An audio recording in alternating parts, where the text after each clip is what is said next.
Graça e paz, que Deus te abençoe em nome de Jesus. Estamos aqui mais uma aula de homilética que se assemelha aí com a disciplina de oratória que vocês estudaram lá na disciplina de oratória mesmo. Então, ela traz a parte da oratória, que é da retórica, trazendo ali o perfil da oratória, a oratória na visão dos gregos, como os gregos desenvolviam, né? O discurso político, o discurso judicial forense e o discurso demonstrativo, como eles desenvolviam aquela parte ali e as responsabilidades que eles tinham com a oratória. E nós vimos também que esta parte da oratória foi trazida dentro do campo da homilética para o pregador, ou seja, a arte de pregar. A arte de pregar, ela envolve a oratória, mas envolve muito mais coisas além do que está ali nas regras da oratória. Visto que a oratória traz um discurso em todas as suas fases, né? O discurso dentro de uma palestra, o discurso dentro da convivência pessoal, a arte de falar diante de pessoas, com uma pessoa só e assim por diante. Porém, a homilética em si, ela traz toda essa arte da pregação, toda essa arte da oratória, mas voltada agora para a pregação da palavra de Deus, fazendo assim com que a homilética ou a arte de pregar seja considerada a mais nobre tarefa existente na terra.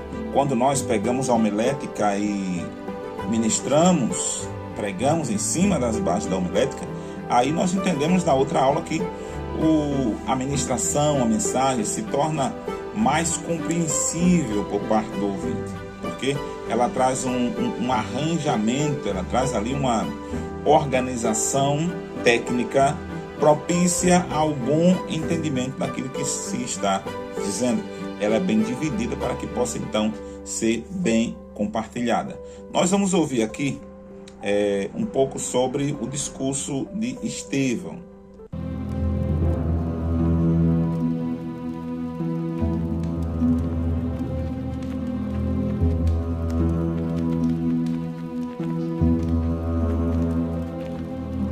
Este homem não cessa de proferir palavras blasfemas contra este santo lugar e contra a lei.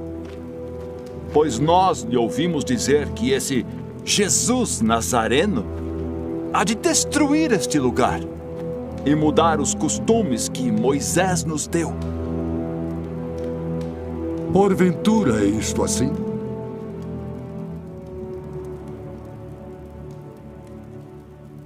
Homens, irmãos e pais, ouvi.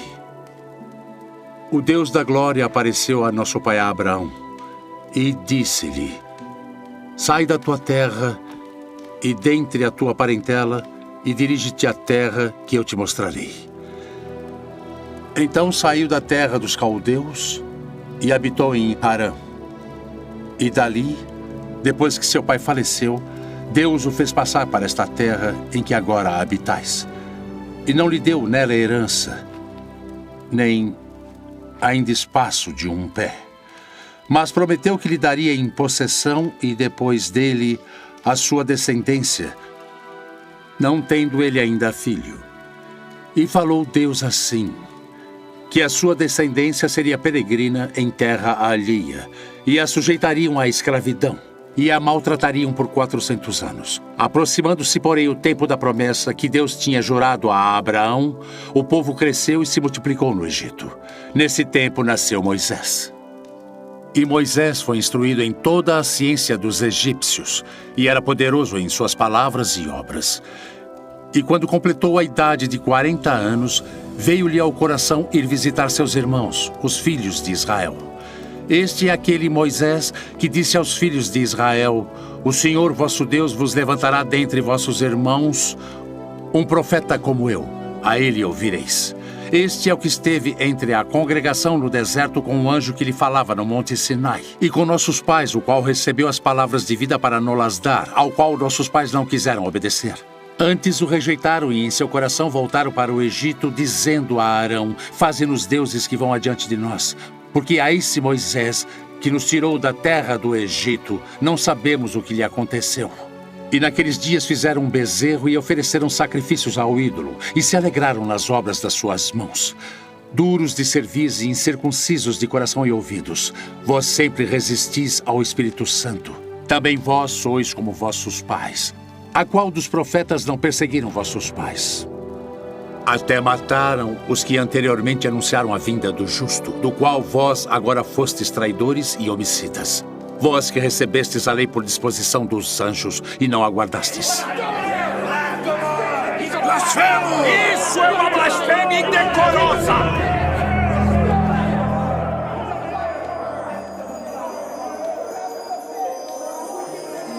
Eis que vejo os céus abertos e o Filho do Homem que está em pé à mão direita de Deus.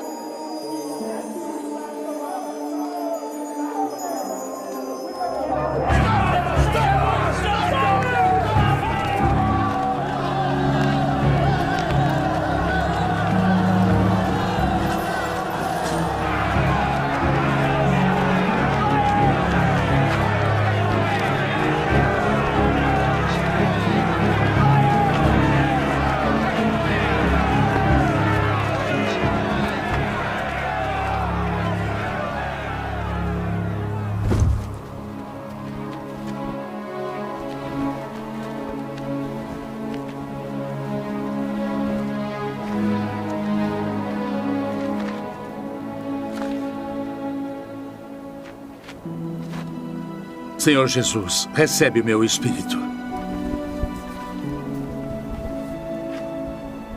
Senhor, não lhes imputes este pecado.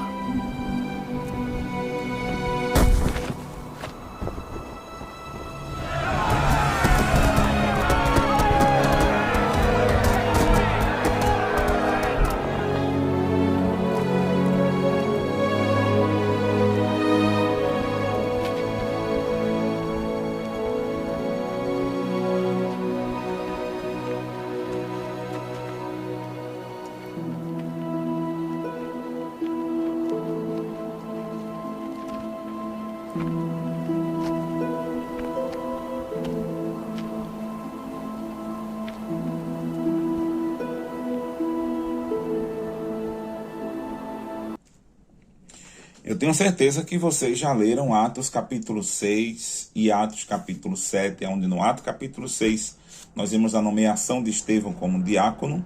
Em Atos capítulo 7 nós vemos ali o desbravamento ali do diácono Estevão diante do público, diante das autoridades. O discurso de Estevão nós vimos aqui no capítulo 7 que foi um discurso do ponto de vista homilético espetacular, muito bem pautado, muito bem organizado, muito bem compreendido.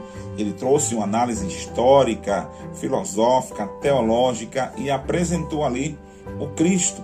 Porém, no que tange a oratória, embora que muito bem eloquente e muito bem organizado seu discurso, houve um momento ali que ele se deixou levar pelas emoções, não no sentido de ira nem de raiva, mas de tentar convencer as pessoas do erro que elas já haviam cometido, e acabou, de certo modo, sendo mal entendido pelas autoridades e acabou sendo ali, então, apedrejado.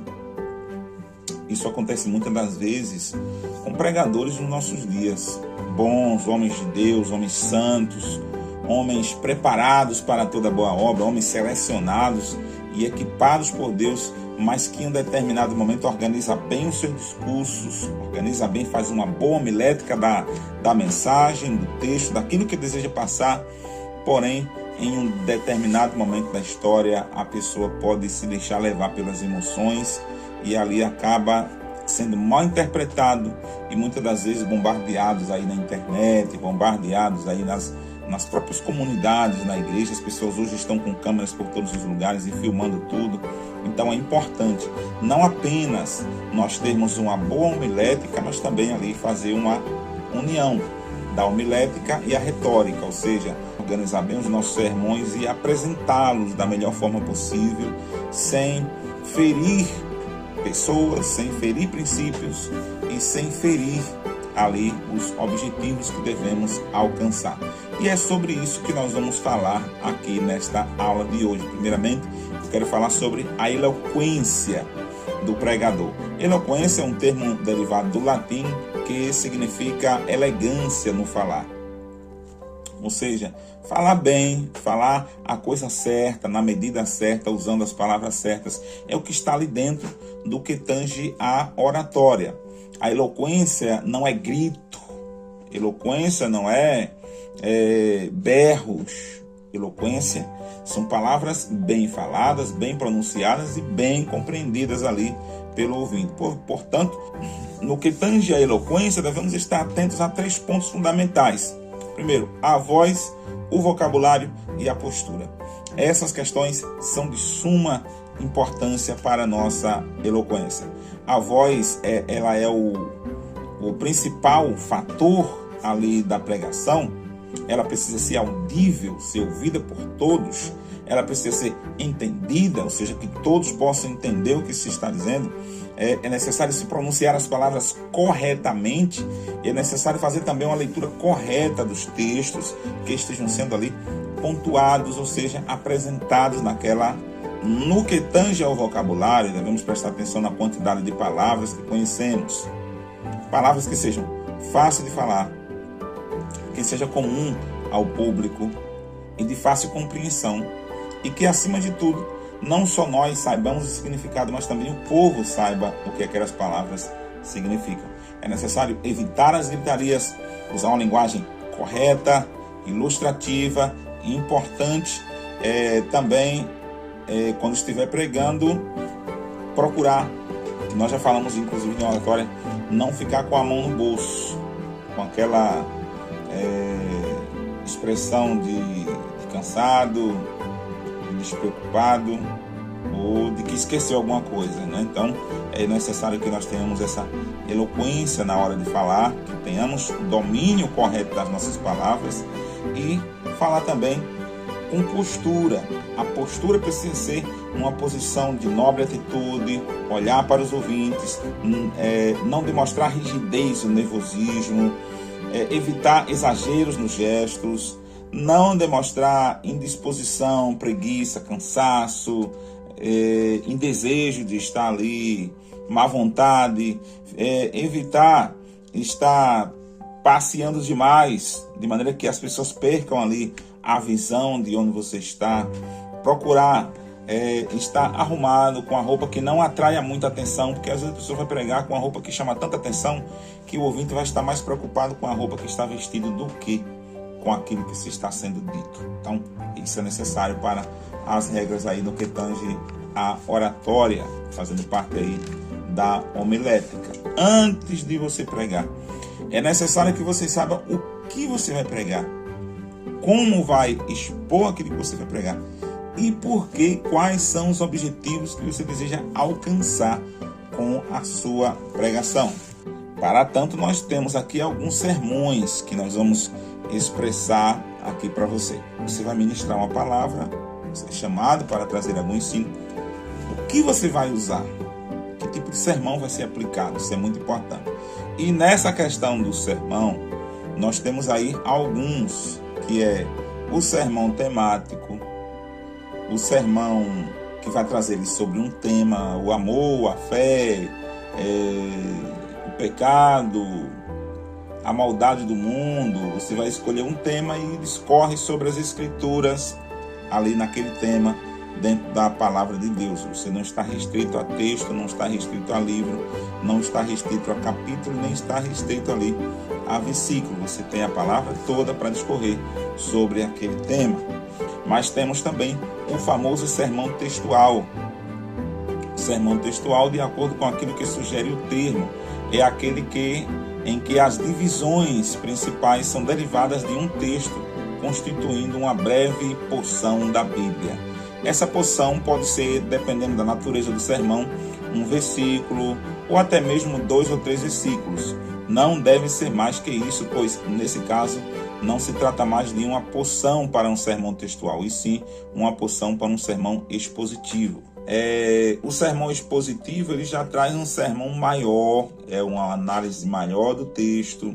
O sermão temático gira em torno de um tema, o textual em torno de um texto, enquanto que o expositivo em torno de um assunto em vários textos. Especificadamente, a unidade da mensagem expositiva consiste em um bom número de versículos, os quais emerge uma ideia central. Em outros casos, podemos tomar como base para nossa exposição um capítulo completo ou um livro completo. Capítulo 5 de Mateus 6 e 7. Pode-se fazer um sermão expositivo, e ali é um sermão expositivo, dentro daquela analogia ali do Sermão do Monte. Se eu pegar o capítulo 5, 6 e 7 de Mateus, eu vou ver vários assuntos, vários temas ali dentro daquela logística de assunto. Dentro disso, eu posso fazer um sermão expositivo no capítulo 5, eu vou ter vários assuntos para tratar ali no capítulo 5, ou posso pegar um tema dentro do capítulo 5 de Mateus e falar sobre ele, fazer, na verdade, uma apresentação de um sermão expositivo dentro do capítulo 5 de Mateus. Por exemplo, a importância da lei, né, naquela parte do capítulo 5, versículo 17 até o 21. Ou posso pegar o capítulo 7, falando sobre a questão das escrituras, a importância da prática das escrituras, que está ali no capítulo 7, no versículo 24 em diante. Então, o capítulo 6, falando ali sobre a questão da solicitude, e assim por diante. Eu posso fazer isso dentro de um sermão e fazer ali um chamado sermão expositivo.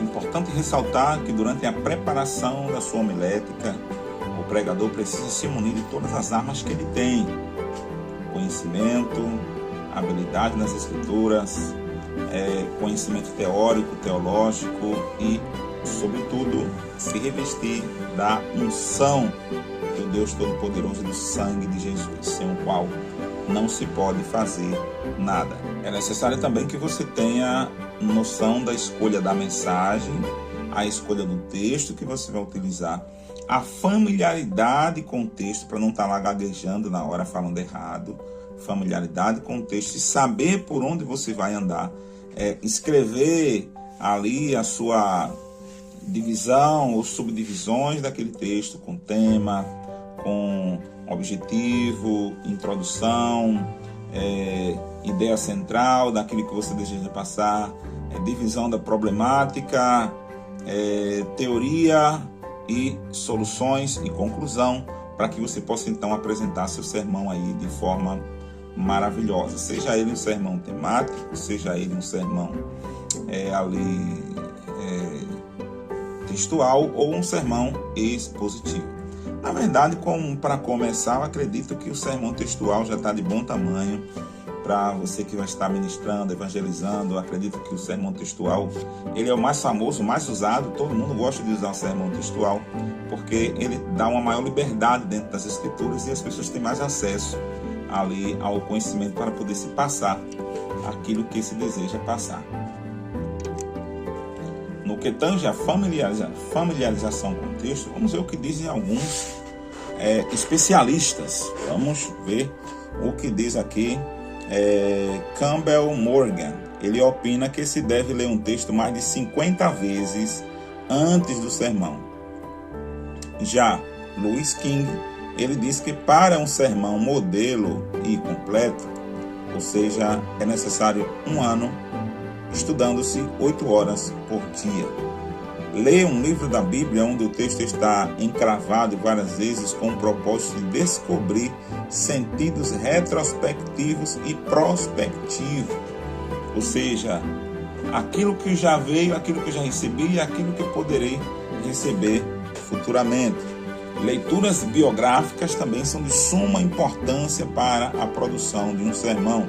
Tudo que lança luz sobre o autor e os indivíduos importantes mencionados no episódio. Ou seja, estou lendo sobre Moisés, então vou buscar e cavar biografia de Moisés e tudo que eu conseguir aprender sobre Moisés para poder colocar dentro do meu sermão. Já a leitura histórica diz respeito ao que nós precisamos, na construção do nosso sermão, buscar uma situação histórica, social, geográfica, cultural do escritor e seus leitores contemporâneos e originais.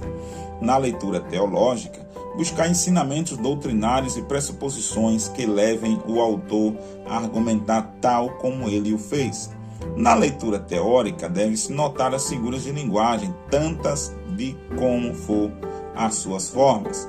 Na leitura tópica, busca os assuntos principais do livro sagrado, tais como éticos, práticos ou doutrinários. Já na leitura analítica, nós buscaremos o interrelacionamento entre as frases e as palavras. No campo da devocionalidade, ou seja, a leitura devocional, buscaremos o alimento espiritual com atenção à voz de Deus. Eis a razão pela qual se determina que o orador se livre totalmente da preguiça, porque é necessário que se estude. Quando se estuda, se tem o que falar, porque a boca fala aquilo que o coração está cheio.